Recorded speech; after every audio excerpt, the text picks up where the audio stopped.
Hello everyone and welcome back to the Great Book of Grudges. My name is Nathan and we're back with another Total War Warhammer video. Today's topic is possible future content, more specifically in regards to the Red Duke and Boris Todbringer. So without further ado, let's begin. There are many possible characters in the Warhammer Fantasy Battles universe that could receive the Legendary Lord treatment in the Total War Warhammer series, many of which are very much requested by the fans of the series themselves. These characters range from having many books about them to small footnotes and lore.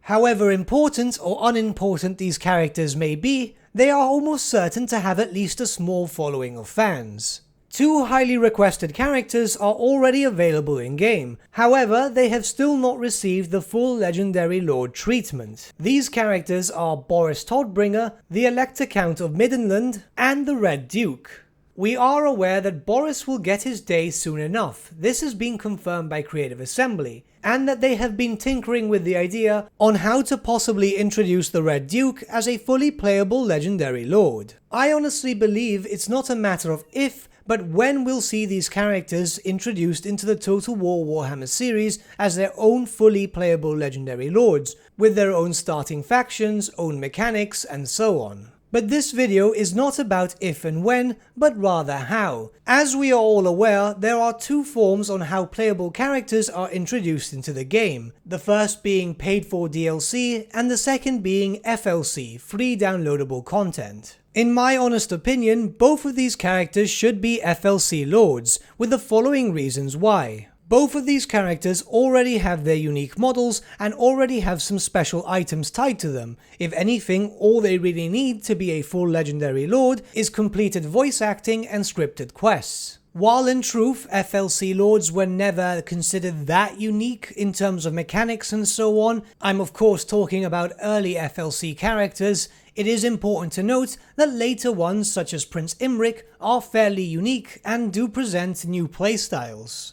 And while characters such as Boris have units affiliated with them from former editions, it is still entirely possible to see those units being implemented. For that, we'll need to look towards Warhammer 3 and possible cross-game DLC. Whether or not Warhammer 3 is based on the end times, it is entirely possible to see story elements from the end times being introduced into Total War Warhammer, which could pave the way to introduce the missing units through other characters, which could allow for Boris and the Red Duke to be introduced as FLC Lords. Firstly, let's look at Boris Todbringer.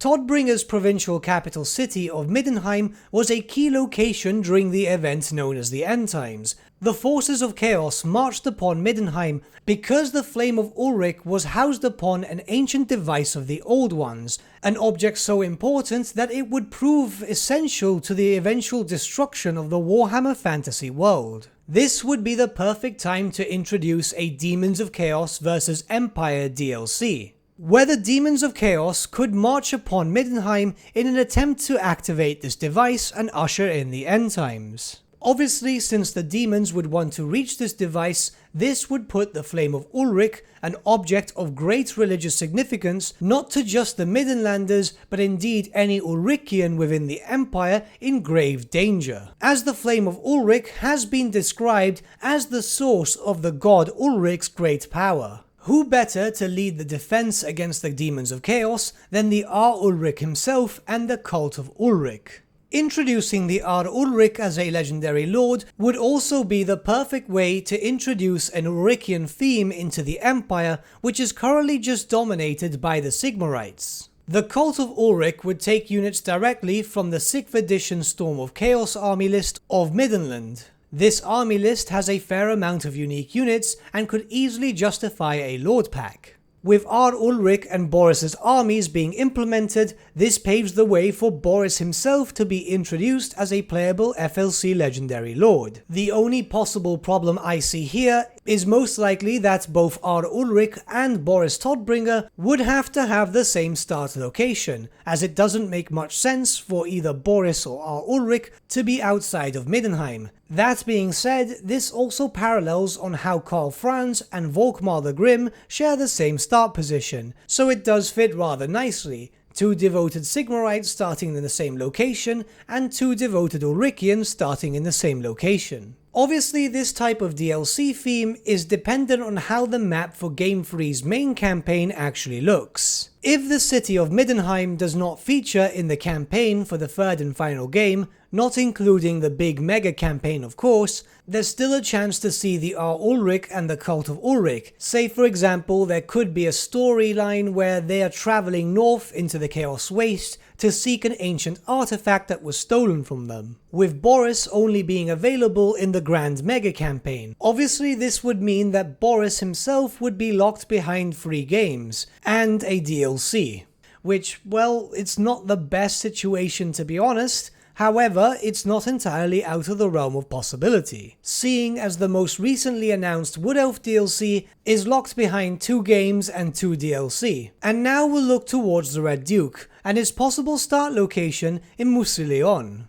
I must admit, this one was a bit tougher to think about, as any unique units that could be tied to the Red Duke would most likely be reskins of Bretonnians, undead knights, mutated peasants, and so on. However, it doesn't seem very likely to see those types of units being introduced through some sort of Lord Pack, as the only character that would make sense to introduce with those units would be the Black Knight of Mousillon. And let's be perfectly honest here, there are a lot of big name legendary characters to be added, which are far more important than the Black Knight. And obviously, seeing as the third and final game of the series is most likely to be based around the eastern and northern parts of the Warhammer world, it's very unlikely that Bretonnia itself will feature in this map, which would mean that the Red Duke, like Boris if it's implemented in the same way I've explained, would be stuck behind a DLC and 3 standalone games. I also honestly don't see a lot of unique units being implemented for the Red Duke. Instead, it's probably more likely that we'll see 1 or 2 units getting a reskin,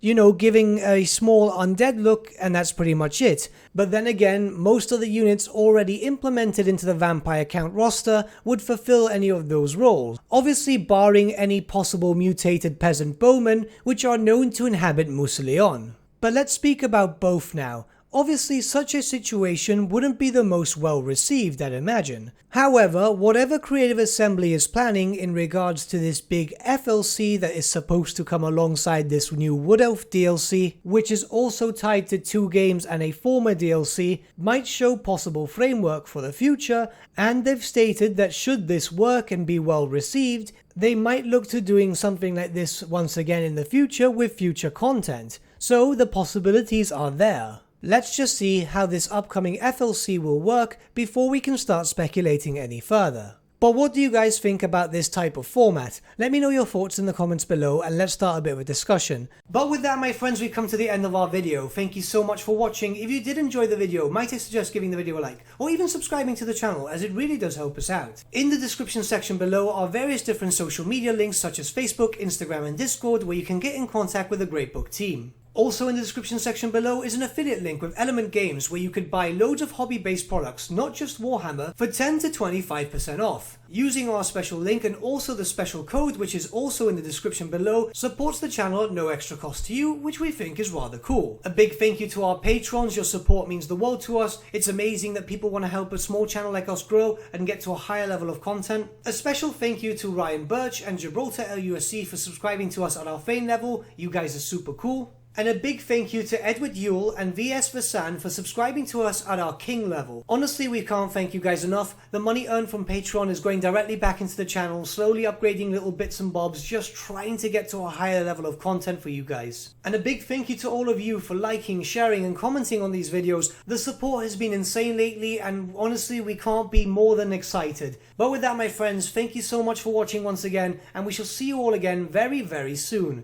Have a good day.